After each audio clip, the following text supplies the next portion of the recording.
Hey everybody, Cheryl here again today, and I wanted to take a few minutes to put some thoughts out there about the fall and winter season that we're going into, and the clients coming in and saying, I want to put a little bit more dark back in my hair. Yeah, go ahead and roll your eyes, because that's what I do too, especially if she is platinum, and I know she's going to flip her shiz. I know this is going to happen. So, um, there's actually three things that I think are key to setting yourself up for success, avoiding problems in the future, and certainly to avoid having to redo something. So, the first thing I think we need to do is lose the word dark. Like, don't say it in the salon. Like, don't even say it's getting dark outside. Because when you say it's getting dark outside, there's a platinum chick in the house. I'm going to tell you what she's going to do. She's going to flip her wig, hyperventilate, and say, did somebody say they wanted to make my hair dark? Lose the word dark. Let's just call it depth and dimension, okay? So they can call it dark. Let's redirect them. The less that word is said, the less it's in their brain. The less it's in their brain, the less they have a tendency to flip out, okay? Key number 2 is clarifying what dark is to them. Some people come in with levels 16, 17, 18, ultra clear strands of hair next to breakage.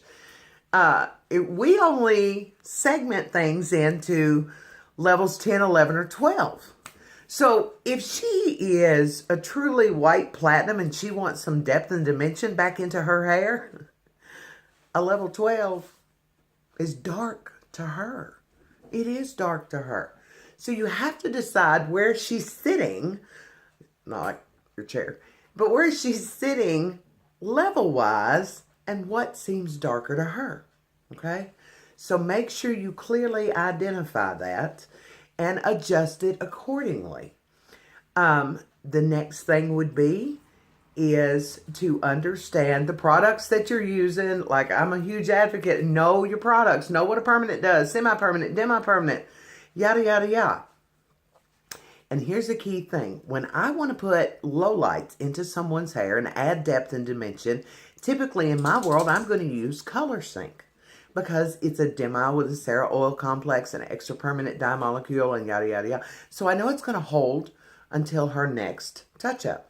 But if I'm talking about this client that I know, I'm going to have to go back and try to get this dark out for the spring and summer, then I might want to take a little bit different approach and do something I would not normally do.